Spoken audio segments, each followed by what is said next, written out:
95% लोगों को जो हाई ब्लड प्रेशर है उसे एसेंशियल हाइपरटेंशन कहते हैं। एसेंशियल हाइपरटेंशन किसी बीमारी की वजह से नहीं होती, लेकिन एसेंशियल हाइपरटेंशन की वजह से बीमारियां जन्म ले सकती हैं। ब्लड प्रेशर खून का वो प्रेशर है जो ये खून की नालियों की दीवारों से टकराने पे पैदा करता है। ब्लड प्रेशर बढ़ने की एक वजह खून की नालियों का सख्त हो जाना, आर्टीरियोस्क्लेरोसिस। इसकी मिसाल पानी के उस पाइप जैसी है कि अगर पानी का पाइप किसी वजह से हार्ड हो जाए या इसके अंदर जहरीले मादे जमने लगे तो पानी प्रेशर से इस पाइप में से गुजरता है। ब्लड प्रेशर बढ़ने की दूसरी वजूहात में बॉडी में कम पोटासियम, कम मैग्नीशियम और कम विटामिन डी लेवल्स का होना। ब्लड प्रेशर मेडिसिन का प्राइमरी फोकस सोडियम और पानी को बॉडी में से बाहर निकालना होता है। जहां सोडियम होगा वहां पानी भी जाएगा। हमारी सोडियम इनटेक अगर ज्यादा या बॉडी किसी वजह से सोडियम होल्ड कर रही है तो वाटर रिटेंशन भी ज्यादा होगी, बॉडी पानी को होल्ड करके रखेगी, ब्लड में पानी का वॉल्यूम बढ़ जाएगा जो वजह बनेगा हाई ब्लड प्रेशर की। अब यहाँ सोडियम पे तो फोकस किया जाता है लेकिन पोटासियम बढ़ाने पे जोर नहीं दिया जाता। मैग्नीशियम, विटामिन डी या नाइट्रिक ऑक्साइड की बात नहीं की जाती। कहा जाता है कि बस ये मेडिसिन ले लें, पानी ज्यादा पिएं,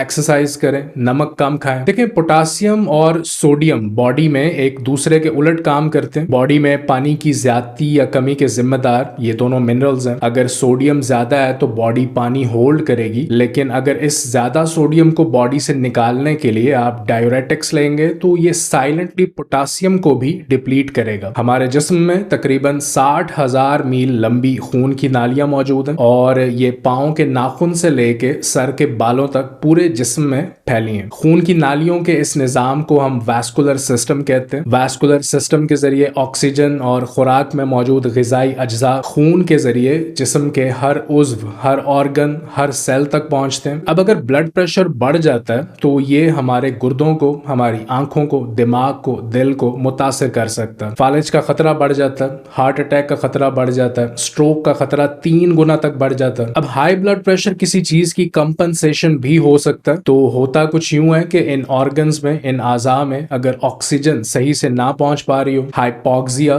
तो ऑक्सीजन की सप्लाई बेहतर करने के लिए बॉडी का सिंपैथेटिक नर्वस सिस्टम एड्रेनालिन समेत कुछ और केमिकल्स खारिज करता है। इन केमिकल्स के रिलीज होने पे दिल अपना काम तेज कर देता है, ब्लड सर्कुलेशन की इंटेंसिटी में इजाफा होता है, पल्स रेट बढ़ जाता है जो इवेंचुअली ब्लड प्रेशर बढ़ने की वजह बनता है। तो इस केस में ये बॉडी का कंपनसेटरी रिस्पॉन्स है जो बॉडी के वाइटल ऑर्गन्स को बचाने के लिए अडेप्ट किया गया। अब इस केस में अगर कोई मेडिसिन लेता है तो लंग्स के साथ क्या होता है, पहले ही ऑक्सीजन की कमी है, मेडिसिन ली, ब्लड प्रेशर नीचे आया, लेकिन मेडिसिन लेने के बाद आप अच्छा फील नहीं कर रहे, सर में दर्द है, डिजीनेस, मसल क्रैम्प्स, मुंह खुश्क होता है, इंसोम्निया, नींद सही से नहीं आती, जोड़ों में दर्द है, और अगर सिगरेट पीते हैं, सीओपीडी, तो पूरा निजाम दरम बरम हो जाता है, हाइपोक्सिया सीवियर हो जाता है। क्रोनिक इफेक्ट्स की बात करें, ब्लड प्रेशर मेडिसिन का कुछ सालों तक मुसलसल इस्तेमाल होमोसिस्टीन बढ़ने की वजह बनता है। इसके बढ़ने से स्ट्रोक का खतरा बढ़ जाता है, दिल की बीमारियों का खतरा बढ़ जाता है, ब्रेन श्रिंक हो सकता है, memory loss, disturbed cognitive function, सोचने समझने की सलाहियत, चीजें याद करने में मुश्किल होती है, ऑब्सेसिव कंपल्सिव डिसऑर्डर, ये सब इसके साइड इफेक्ट्स में शामिल है। उसके बाद नाइट्रिक ऑक्साइड, खून की नालियों में मौजूद एंडोथेलियल सेल्स नाइट्रिक ऑक्साइड बनाते हैं और इसका काम ही आपकी आर्टरीज को रिलैक्स करना है। नाइट्रिक ऑक्साइड कम होने से बॉडी में कम ऑक्सीजन फ्लो करती है जिसकी वजह से ब्लड प्रेशर बढ़ जाता है। यहाँ नाइट्रिक ऑक्साइड प्रोडक्शन बढ़ाने के लिए आप L-आर्जिनिन ले सकते हैं। लहसुन का इस्तेमाल खाने में जरूर करें, गार्लिक एस इनहिबिटर पाथवे पे काम करता है, नाइट्रिक ऑक्साइड प्रोडक्शन बढ़ाता है। खीरा, शिमला मिर्च, मूली,